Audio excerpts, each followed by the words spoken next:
Mashina sotib olishdan oldin o'zingizga berishingiz kerak bo'lgan 5 ta savol.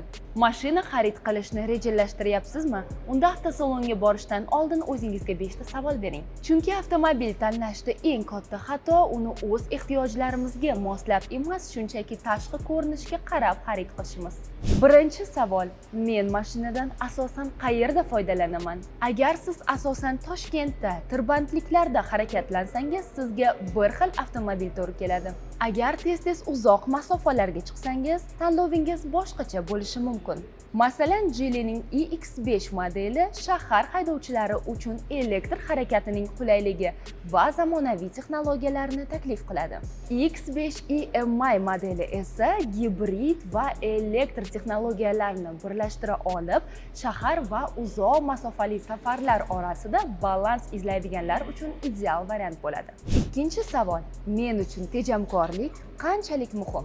Mashina narxini bir marta to'laysiz, ammo yoqilg'i va elektr energiyasi, servis va texnik xizmat xarajatlari keyin ham davom etaveradi. Shuning uchun avtomobil tanlayotganda bu mashinani narxi qanday emas, balki uni har kuni ishlatish menga qanchaga tushadi degan savol berish o'rinli bo'ladi.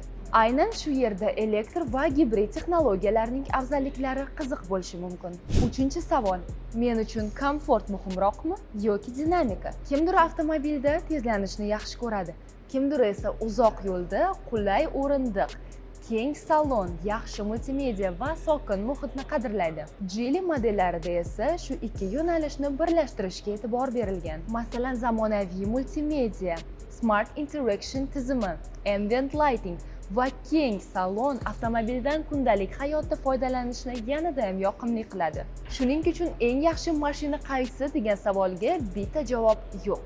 Eng yaxshi avtomobil sizning hayot tarzingizga mos keladigani. To'rtinchi savol: men uchun shaharda boshqarish va parkovka qanchalik muhim? Agar siz asosan shaharda, tor ko'chalarda va gavjum hududlarda harakatlansangiz, unda avtomobilning ixchamligi va boshqarish qulayligi katta ahamiyatga ega. Masalan, Geely iX2 shahar haydovi uchun qulay formatdagi avtomobil. Tor ko'chalarda boshqarish oson, parkovkada esa ixcham o'lchamlari katta yordam beradi. Shuning uchun avtomobil tanlayotganda o'zingizdan so'rang: bu mashinani kundalik shahar sharoitida men uchun boshqarish qanchalik qulay? Beshinchi savol: men uchun avtomobil oilaviy foydalanish uchun qanchalik mos?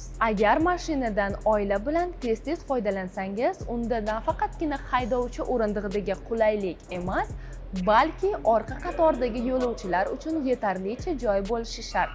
Geely Emgrand keng va qulay saloniga ega bo'lib, orqa qatordagi yo'lovchilar uchun ham yetarlicha joy taqdim etadi. Shuning uchun o'zingizdan so'rang: bu mashinada oilam bilan uzoq safarga chiqsam hammaga bir xil qulay bo'ladimi?